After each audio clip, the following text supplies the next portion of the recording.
बिस्मिल्लाहिर्रहमानिर्रहीम। अस्सलाम वालेकुम नाज़रीन, आप यूट्यूब चैनल देख रहे हैं। मैं इमरान खान हूँ। आज कायद-ए-आज़म मोहम्मद अली जिन्ना का यौम पैदाइश है और ये दिन हम हर साल मनाते हैं। बचपन से ही मैं देख रहा हूँ, हम मनाते चले आ रहे हैं। लेकिन क्या हम बहैसियत कौम कायद-ए-आज़म मोहम्मद अली जिन्ना का सामना कर सकते हैं? क्या हमने पाकिस्तान को वैसे चलाया जैसे कायद-ए-आज़म मोहम्मद अली जिन्ना चाहते थे? क्या इदारे वैसे काम कर रहे हैं जैसे वो चाहते थे? क्या जिस मकसद के लिए उन्होंने ये मुल्क बनाया, ये मुल्क उसी मकसद के तहत चल रहा है? या जिस रस्ते पर उन्होंने चाहा कि ये कौम चले, हम उस रस्ते पर चल रहे हैं? क्या इस मुल्क में वैसे इलेक्शन होते हैं जैसी जमहूरियत कायद-ए-आज़म मोहम्मद अली जिन्ना चाहते थे? क्या मुल्क में हमने आइन और कानून के साथ खिलवाड़ नहीं किया? एक वकील ने इस मुल्क को बनाया था जो कानून और आइन का मानने वाला था, हमेशा उसने कानून की पासदारी की, और हमने एक वकील के बनाए हुए मुल्क को लाकानूनियत की आमाजगाह बनाकर रख दिया है। इस मुल्क के जजेस, इस मुल्क के जर्नैल, सहाफी, सियासतदान, ब्यूरोक्रेट, ताजर, बिजनेसमैन कायद-ए-आज़म का सामना कर सकते हैं आज? मुझे तो नहीं लगता कर सकते हैं। कायद-ए-आज़म ने जो कुछ भी कहा, हमने उसका उलट किया इस मुल्क में। अब तक हमने अपने कायद को वो इज्जत नहीं दी जो हमें देनी चाहिए थी। हाँ, हमने कायद-ए-आज़म की तस्वीर को इज्जत दी जो नोट के ऊपर छपी हुई है। कायद-ए-आज़म की उस तस्वीर को, उस नोट को हमने सीने के साथ लगाकर रखा, बल्कि नोटों की गड़ियों को हमने सीने के साथ लगाकर रखा। हमने वहां कायद-ए-आज़म को इज्जत दी और हमने किसी जगह पे उन्हें इज्जत नहीं दी। उनके जो फरमुदात थे, जो उन्होंने फरमाया, उन सारी चीजों को हमने फरामोश कर दिया। यानी जिन चीजों को लेकर कायद-ए-आज़म ने जद्दोजहद की, बड़ी कोशिश की और वाज़ेह तौर पर कहकर गए थे किसका क्या काम है, लेकिन हमने कायद-ए-आज़म मोहम्मद अली जिन्ना के जाने का भी इंतजार नहीं किया और चीजों पर इस मुल्क में कब्जा होना शुरू हो गया। अब कायद-ए-आज़म का पाकिस्तान ये है या नहीं, ये आप मुझे कमेंट करके बता दें, मैं पढ़ के आपका जवाब आप ही को बता दूंगा। दूसरी बात यह है कि आज क्रिसमस थी और जो मसीही बरादरी है उनको उनकी खुशियां बहुत बहुत मुबारक हो। अक़लियतों के हवाले से ये पाकिस्तान में एक दिन आता है जिसपे सर ये कहते हैं, तमाम लीडर्स अक़लियतों के बारे में बात करते हैं। एक्चुअली तो हुकूक होने चाहिए, आज़ादियां होनी चाहिए, और ये आज़ादियां ना सिर्फ मजहबी आज़ादियां होनी चाहिए बल्कि उनको हर चीज़ के अंदर बराबर का हिस्सा मिलना चाहिए। हर चीज़ के अंदर जो है, हर खुशी के ऊपर, हर मौके के ऊपर उनका बराबर का हक है और वो उन्हें उनका हक मिलना चाहिए। अब आ जाए नाज़रीन जो पॉलिटिकल खबरें उनकी जानिब, तो इमरान खान साहब के हवाले से सबसे पहली खबर है। इमरान खान साहब ने एक ख्वाहिश का इजहार किया है, उन्होंने मुतालबा किया है कि मेरी टीम से मेरी मुलाकात करवाई जाए। अब देखिए, उन्होंने 7 रुकनी टीम इमरान खान साहब ने बनाई हुई है मुज़ाकरात के हवाले से। साथ ही साथ उनका जो है वो सोशल बाइकआउट वाला मामला वो चल रहा है और उसके अंदर शिद्दत आ जाएगी जैसे ही ये मुज़ाकरात नाकाम होंगे। इमरान खान साहब ने वो थोड़ा रखा हुआ है और हल्का हल्का टच कर रहे हैं, लेकिन जिस वक्त मुज़ाकरात में नाकामी हुई या कोई भी बड़ी चीज़ हुई, इमरान खान साहब फौरी तौर पर जो है वो इसका थोड़ा तेज़ कर देंगे और मुज़ाकरात नाकाम होने की सूरत में जो बाइकआउट की एक मुहिम इमरान खान साहब चला रहे हैं वो ज़्यादा तेज़ हो जाएगी, जिसमें सबसे पहले ये है कि ओवरसीज पाकिस्तानी रेमिटेंसेस ना भेजें, और ये इस लेवल का बाइकआउट होगा कि इसके अंदर सिविल नाफरमानी की तहरीक है। सिंपली इसका ये सिविल नाफरमानी की तहरीक है। पहले मैंने थोड़ा गलत बोल दिया था, माजरत चाहता हूं आपसे मैं। अब इमरान खान साहब ने जो बयान दिया, उन्होंने कहा कि हुकूमत के साथ होने वाले मुज़ाकरात के अमल को मानी खेज बनाने के लिए अहम है कि मेरी मुलाकात मेरी नामजद करदा मुज़ाकराती टीम से करवाई जाए ताकि मुझे मामलात का सही तरीके से इल्म हो सके। इमरान खान साहब का जो ट्विटर है उसके ऊपर जो बयान इमरान खान साहब का जारी किया गया है, उस बयान के मुताबिक इमरान खान साहब ने अडियाला जेल में रावलपिंडी के अंदर वकला से जो बातचीत की है उस पर यह बयान जारी हुआ। उसमें इमरान खान साहब ने कहा कि पार्टी की मुज़ाकराती कमेटी की काविशें अच्छी बात है, मुज़ाकरात के अमल को मानी खेज बनाने के लिए अहम है कि मेरी मुलाकात मेरी नामजद करदा मुज़ाकराती टीम से करवाई जाए ताकि मुझे मामलात का इल्म हो सके। मैंने साहबजादा हामिद रजा को तहरीक इंसाफ के मुज़ाकराती अमल का तर्जुमान नामजद किया है। इसके पीछे भी एक रीज़न है कि साहबजादा हामिद रजा साहब जो है वो लगी लिपटी नहीं रखते, वो बहुत ही स्ट्रेट फॉरवर्ड आदमी है। उन्हें अगर आज अपने रस्ते के इधर उधर करने पड़ेंगे वो कर लेंगे। वो साहबजादा हामिद रजा को मैं जानता हूँ, इनके वालिद साहब को भी मैं कवर करता रहा हूँ माजी में, अल्लाह ताला उन्हें गरीब की रहमत करे। लेकिन साहबजादा हामिद रजा के साथ मेरी जितनी मुलाकातें हुई, जितनी बातचीत हुई, बहुत स्ट्रेट फॉरवर्ड आदमी है और वो एक मुहिब वतन आदमी है। उनके दिल में पाकिस्तान मैंने देखा है और इस्लाम और पाकिस्तान, वो हमेशा इन दो चीज़ों की बहुत बात करते हैं।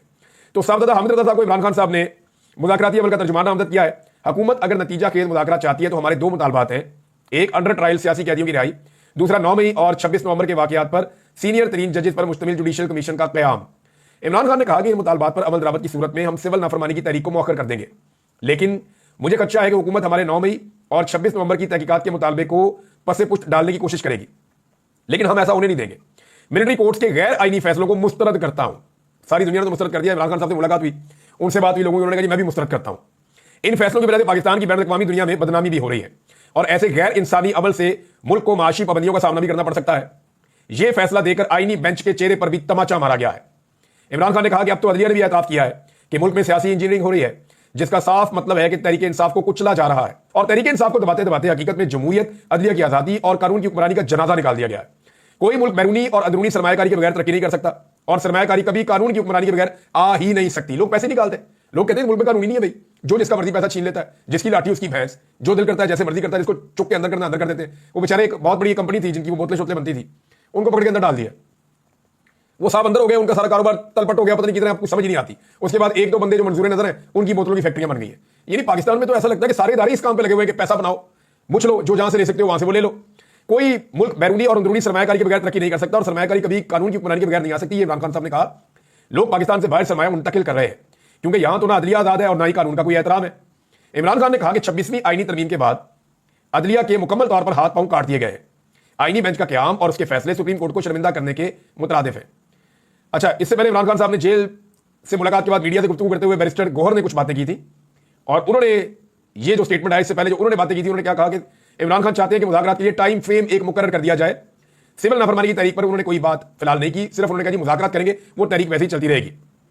उन्होंने कहा कि इमरान खान का कहना था कि हमारे 4 लोग कल मुज़ाकराती अमल का हिस्सा नहीं बन सके, जिस पर स्पीकर कौमी असम्बली को पहले बता दिया गया था और कमेटी इमरान खान साहब ने बनाई है। मुझ समेत बहुत सारे लोग इसमें शामिल नहीं है। हम मुज़ाकरात के अमल पर उम्मीद है कोशिश करेंगे कि सारे मसाइल का हल जरूर निकल आए। इमरान खान पर जितने मुकदमा बने वो सारे सियासी हैं, इन सब में जमानत हो चुकी है।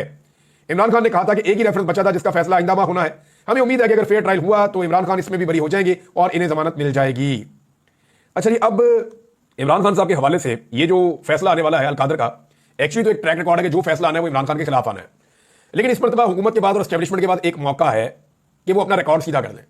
ये वरना उनका रिकॉर्ड बड़ा स्ट्रेट है कि जो भी अदालत जाएगी वहां पे जेल में इमरान खान साहब के खिलाफ ही फैसला देगी, उनके हक में भी फैसला नहीं देगी। लेकिन यहां पे अगर इंसाफ किया जाए तो फिर एक थोड़ा सा एक कॉन्फिडेंस बिल्डिंग हो सकती है, जिसको सीबीएम कहते हैं, कॉन्फिडेंस बिल्डिंग मेजर्स हो सकते हैं कि थोड़ा सा एतमाद की बहाली हो सकती है लोगों में भी और इमरान खान साहब में भी। लेकिन इस फैसले को जो है वो मौखर कर दिया गया। फैसले को ले गए जानबूझ के उन तारीखों के बाद जिन तारीखों में मुज़ाकरात होने, यानी 2 तारीख को मुज़ाकरात था तो फैसले को शिफ्ट कर दिया 6 तारीख को। तो मुज़ाकरात के नतीजे में क्या होगा, उसके नतीजे में फैसला करेंगे कि फैसला क्या करना है। अब आप अंदाजा करेंगे पाकिस्तान में अदालती निजाम कैसे चल रहा है। अब यहां एक खबर और है और वो रिचर्ड ग्रेनल के हवाले से है। ये खबर बढ़ती चली जा रही है कि पहले पाकिस्तान के मीडिया ने इसका मजाक उड़ाया था। पहले बहुत सारे मीडिया के लोग, बहुत सारे सियासतदान, ऐसे लोग जिनको तमगे दिए गए उसने कारकर्दगी के, वो लोग ये कह रहे थे कि ये तो जाली अकाउंट है, ये तो रिचर्ड ग्रेनल है ही नहीं। हमने बताया जनाब कि ये, और सारा पाकिस्तान बता रहा था कि जनाब इसको तो डोनाल्ड ट्रंप भी इसी अकाउंट को जो है वो मेंशन करता है। तो भाई ये मौजूद है तो है ना, लेकिन कोई मान ही नहीं रहा था, कोई यकीन ही नहीं कर रहा था। लोग कोई इधर की कहानी कोई उधर की कहानी। अब उसके अपने इंटरव्यूज भी आना शुरू हो गए हैं और इंटरव्यूज के अंदर जो उसने कहा वो बड़ी क्लैरिटी के साथ इमरान खान की सपोर्ट की है रिचर्ड ग्रेनल ने। यानी अमेरिकन को इतनी पाकिस्तान में दिलचस्पी क्या हो गई, या इतनी ज्यादा उनकी तवज्जो यहां पाकिस्तान में क्यों आ गई? इसके 2 मतलब है। नंबर 1 ये है कि ओवरसीज पाकिस्तानियों ने बड़ी तफसील के साथ आने वाली हुकूमत या इंतजामिया को जो कुछ पाकिस्तान में हुआ वो सब कुछ बताया कि जुल्म कितना हुआ, जबर कितना हुआ, गिरफ्तारियां कितनी हुई, इमरान खान के साथ क्या हुआ, उसके केसेस कैसे हैं, सहाफियों के साथ क्या हुआ, आम आवाम के साथ क्या हुआ, चादर और चार दीवारी के तकद्दुस का क्या हुआ, आम इंतखाबात का क्या हुआ, इंतखाबात के नताइज का क्या हुआ और किस तरीके से इलेक्शन चोरी करके जाली हुकूमत बना दी गई। उनको हर चीज का पता है। ऐसा नहीं है कि कुछ चीज उनसे छुपी हुई हो, वो ऐसा लगता है सब कुछ ही जानते हैं क्योंकि उनको प्रॉपर तरीके से ब्रीफ किया गया है, डोनाल्ड ट्रंप से लेकर नीचे तक। अब रिचर्ड ग्रेनल की पहले खबरें नहीं चला रहे थे, अब खबरें पाकिस्तानी मीडिया चलाना शुरू हो गया है। उसकी वजह यह है कि आने वाले दिनों में ये कोई मसाला लगा के तो बयानियां बनाना शुरू करेंगे नवाज शरीफ के हक में, जनाब देखे ना हमारी हुकूमत गिरा दी गई, देखे ना इमरान खान को अमेरिका ने बाहर निकाला, इमरान खान को अमेरिका ने अंदर डाला था। अब ये अमेरिका का पीछे से सिर्फ हाथ हट जाए, इमरान खान खुद ही बाहर आ जाएगा। पाकिस्तानी एस्टेब्लिशमेंट अमेरिकन एस्टेब्लिशमेंट के आशीर्वाद के बगैर इतनी बड़ी पॉलिटिकल पार्टी के साथ इतना जुल्म और जबर नहीं कर सकती, पूरी दुनिया से आवाजें आना शुरू हो जाएगी। अब टीवी के ऊपर खबरें चलना शुरू हो गई है, लेकिन एक चीज हम सबने याद रखनी है, ये मामला शुरू कहां से हुआ था। देखिए, इसको भूलना नहीं, ये मामला शुरू हुआ था जियो टेलीविजन की एक शरारत से। जो जंग ग्रुप है, जियो ग्रुप है मीर साहब का, उसकी एक शरारत से यह मामला शुरू हुआ था। उन्होंने डीग्रेड करने के लिए पहले डोनाल्ड ट्रंप को एक गंदे तरीके से पोर्ट्रे किया जब वो सदारती इलेक्शन जीता। उसके बाद जब रिचर्ड ग्रेनल को लगाया गया तो सिर्फ इस बुनियाद पे कि वो इमरान खान की आजादी का माजी में एक दफा कह चुका था कि छोड़ देना चाहिए इमरान खान को, ज्यादती हो रही है, और उसकी इलेक्शन कैंपेन के अंदर भी वो कह चुका था। अब मामला यह है कि यही रिचर्ड ग्रेनल जो है, ये जैसे ही इसको ओहदा ट्रंप ने दिया तो जियो ने अपना बुक्स दिखाते हुए इमरान खान साहब से इसके खिलाफ हद तक आमेज खबरें छापना शुरू कर दी। वहां से यह मामला शुरू, जियो की एक शरारत और एक बेवकूफी से यह मामला शुरू हुआ था। और अब ये बयानियां बनाने की कोशिश करेंगे, लेकिन बयानियां बनना नहीं है। कम से कम ये जो अगला इलेक्शन आ रहा है ना, चाहे वो 4 महीने में आए, चाहे वो 6 महीने में आए, चाहे वो 1 साल में आए, जो अगला इलेक्शन आ रहा है, चाहे वो 2025 में आए, 2026 में आए, उस इलेक्शन में जो मौजूदा रजीम है या जो हुकूमत इस वक्त बनी हुई है मुख्तलिफ पॉलिटिकल पार्टीज की, इसके पास मार्जिन नहीं है कि ये इलेक्शन जीत सके। ये बात बड़ी लाउड एंड क्लियर है और मैं आपको बता रहा हूं, क्योंकि ये इलेक्शन अब इमरान खान साहब का जो मर्जी कर ले। पिछला इलेक्शन इमरान खान का था, अगर उन्हें दे देते तो हो सकता है कि अगले इलेक्शन में फिर कोई थोड़ा सा बाकी पॉलिटिकल पार्टी ऊपर आ जाती, लेकिन इमरान खान साहब से इलेक्शन छीन कर अगला इलेक्शन जो है वो इमरान खान साहब की झोली में डाल दिया गया पूरी तरह से। अब जब भी इलेक्शन होगा इमरान खान साहब 100% इलेक्शन जीत जाएंगे। ये जनाब ये मामला है। अच्छा, इसमें एक राणा सनाउल्लाह साहब ने स्टेटमेंट दिया, ये मैं जरूर यहां पर डिस्कस करना चाहूंगा, क्योंकि रिचर्ड ने जो स्टेटमेंट दिया वो मैं आपको बाद में बताता हूं, कुछ और चीजें वो बाद में बताता हूं, कुछ स्टेटमेंट्स और भी हैं वो भी बताता हूं। लेकिन जरा ये आप देख लें कि इमरान खान की रिहाई के लिए राणा सनाउल्लाह साहब ने एक बड़ी अजीब बात की। उन्होंने कहा जी फिर आफिया सद्दीकी को छोड़ दें अमेरिकन तो हम इमरान खान को फिर इसी तरह अदला बदला होगा। तो देखें, इमरान खान पाकिस्तानी है, वो पाकिस्तान का साबिक वज़ीर आज़म है, वो बेगुनाह पाकिस्तान में कैद है। आफिया सद्दीकी वो भी यहाँ हमारी बेटी है, पाकिस्तान की, और वो बेगुनाह अमेरिका में कैद है। हमारा तो मौक़िफ़ यही है ना कि बेगुनाह कैद है, अमेरिकन ने अपने मुकदमे बनाए हुए। हमारे यहाँ पे जो लोग कहते हैं, जो हम लोग कहते हैं, वो कहते हैं बेगुनाह कैद है, या अगर गुनाह था भी तो इतना लंबा तो नहीं था जितना उसको रख लिया अंदर। तो अब मामला यह है कि इमरान खान और आफिया सिद्दीकी का अदला बदला कैसे हो सकता है? क्या इमरान खान को अमेरिका के हवाले कर देंगे आप कि ना आप वो हमारे हवाले कर दें, ये हम आपके हवाले कर देते हैं, क्या ये करने लगे? ये तो नहीं हो सकता। ये सौदा पता कब करना था? जब मैंने ये कहा था, और मैंने ये पता कब कहा था? जब इन्होंने रेमंड डेविस को पकड़ा था। रेमंड डेविस को जब पकड़ा गया था, जब लाहौर में उसने कत्लेआम किया, उसको गिरफ्तार कर लिया गया। और रेमंड डेविस को जब अमेरिका ने मांगा तो पाकिस्तान की पूरी एस्टेब्लिशमेंट, पाकिस्तान की एजेंसियां, पाकिस्तान की हुकूमत, स्पेशली उस वक्त शहबाज हुकूमत थी पंजाब में, शहबाज शरीफ, नवाज शरीफ और राणा सनाउल्लाह गालिबन वजीर कानून थे, इन सारों ने कमर कस ली थी कि कुछ भी हो जाए हमने हर हाल में रेमंड डेविस को वापस अमेरिका के हवाले करना है। खून बहा जो दिया गया था ना, वो भी रेमंड डेविस का कोई अमेरिका ने नहीं दिया था। वो यहां शुगर मिलों से पता नहीं कहां से उन्होंने पैसा अरेंज करके खून बहा उसके रिश्तेदारों को दिया था। वो सारा खानदान ही तबाह हो गया उन पैसों की वजह से। उन्होंने जो सौदा किया, वो ना भी करते तो रेमंड डेविस चला जाता। वो मौका था, तब मैंने ये बात की थी तो ये लोग मजाक उड़ा दिए, कहते थे क्या बात कर रहे हो। मैं उस वक्त कह रहा था और बहुत सारे और लोग भी कह रहे थे कि अगर सौदा करना है तो अब करो। उन्हें को आपके रेमंड डेविस ने यहां दहशतगर्दी की है, यहां जुर्म किया पाकिस्तान में, इसको कोई किसी किस्म की डिप्लोमेटिक इम्यूनिटी नहीं है, ब्लैक वाटर का आदमी है, ये बंदा हम आपको दे देते हैं। उसी रेमंड डेविस ने जाके अमेरिका में जुर्म किया, गिरफ्तार हो गया। वहां उसको किसी ने नहीं छुड़वाया, यहां से वो छुड़वा कर ले गए। शाह महमूद कुरैशी साहब ने उस मामले के ऊपर बड़ा रोला डाला था और यही एक वजह बनी थी जब उन्होंने पाकिस्तान पीपल्स पार्टी से अलग कर दी थी। तो पीपल्स पार्टी में और नून लीग में मुकाबला चल रहा था कि ज्यादा बेहतर अंदाज में रेमंड डेविस को छोड़ने में किसका किरदार होगा, और एस्टेब्लिशमेंट जो है वो इन दोनों को डील कर रही थी।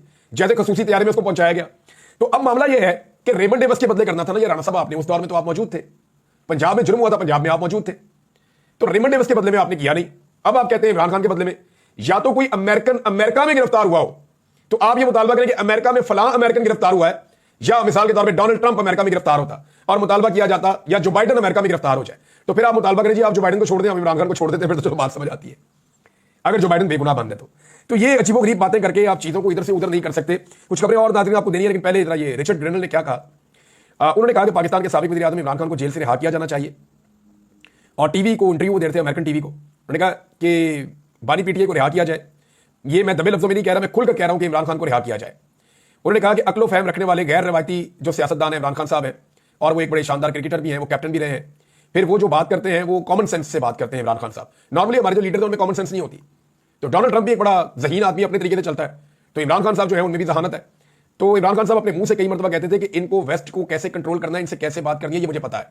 और आज वो जेल में है, उस आदमी वो सुन तो नहीं रहा ना, लेकिन इसकी बात की सदाकत के ऊपर मोहर लग रही है कि वाकई में अगर किसी ने वेस्ट को डील किया है ना तो इमरान खान ने किया है। उनके खिलाफ स्टेटमेंट्स भी दिए, जिस जगह पे उन्होंने ज्यादती की वहां पे उनको पॉइंट आउट किया, और हर जुल्म और ज्यादती के खिलाफ ना सिर्फ इमरान खान खड़ा हुआ, बल्कि आज इमरान खान मुश्किल में तो वो कह रहे हैं बंदा ठीक है, वो बात सही करता था, चापलूसी से अंग्रेज नहीं मानता, वो स्ट्रेट फॉरवर्ड किस्म के लोग हैं। तो इमरान खान ने उनको बेहतर डील किया। रिचर्ड ने कहा कि इमरान खान पर सदर ट्रंप की तरह के करप्शन के बहुत सारे झूठे इल्जाम हैं। इमरान खान को भी पाकिस्तान की हुक्मरान जमात ने जेल में डाला है। वो वज़ीर आज़म के लिए इंतखाब लड़ना चाहते हैं तो आवाम को फैसला करने देना चाहिए। ट्रंप इंतजामिया के दौर में ताल्लुकात बहुत अच्छे थे इमरान खान से, बतौर वज़ीर आज़म अमरीकी सदर ट्रंप से अच्छे ताल्लुकात थे। इमरान खान सिस्टम के बाहर के आदमी थे, यही तो प्रॉब्लम है, आउटसाइडर है। मैं पहले कई दफा कह चुका हूं कि इमरान खान एलियन है इस सिस्टम के लिए, और सिस्टम इमरान खान को हजम नहीं कर पा रहा, और इमरान खान सिस्टम को ठीक करना चाह रहे हैं। उन्होंने कहा ट्रंप से अच्छे ताल्लुकात थे और रवायती सियासतदान नहीं है, इसलिए वो बड़ी साफ बात करते हैं। उन्होंने कहा कि जी जो बाइडेन इंतजामिया ने गुज़िश्ता 4 साल जो कुछ नजरअंदाज किया है और कोई पेशरफ नहीं की है, अब जाते जाते वो ऐसा दिखाना चाह रही है जो बाइडेन इंतजामिया, जैसे उन्हें बहुत परवाह है। इसको हमारी जुबान में कहते हैं गोगलुओं से मट्टी झाड़ना। वो गोगलुओं से मट्टी झाड़ना चाह रहे हैं, लेकिन कोई पेशरफ उन्होंने नहीं की। नाउ इट्स टू लेट, ये बात वो पहले भी कह चुके हैं। एक ट्वीट नाजरीन और आया है, वो मैं आपके साथ शेयर कर देता हूं। ये क्लॉडिया वेब, ये बरतानवी रुकन है पार्लियामेंट की, उन्होंने इमरान खान को रिहा करने का मुतालबा किया। उन्होंने कहा कि इमरान खान की मुसलसल कैद हमें इस बात की याद दिलाती है कि इक्तदार हमेशा सच्चाई से डरता है। उन्होंने मजीद कहा कि इमरान खान की कैद की कोई कानूनी बुनियाद नहीं है और यह बैनुल-अक़वामी कवानीन और पाकिस्तानी अवाम के जमहूरी हुकूक की खिलाफ वर्जी है। ये जनाब एक और ट्वीट भी आ गया है, और एक के बाद एक ट्वीट आ रहा है और आते ही चले जा रहे हैं, तो ये बात बढ़ती जाएगी। इससे पहले आपको याद होगा अक़वाम मुत्तहिदा ने बाकायदा ये कह दिया था अपनी इन्वेस्टिगेशंस करके कि इमरान खान के ऊपर जो मुकदमा है वो सियासी नौयत के और ये जुल्म और ज़्यादती हो रही, और उन्होंने पहले ही कहा था कि इमरान खान को रिहा किया जाए। बाकी जो मुल्क बीच में आ रहे हैं या सियासतदान बीच में आ रहे हैं वो तो अब आ रहे हैं। नागरिक अब तक इतने अपना ख्याल रखिएगा, अपने चैनल का भी लाभ है।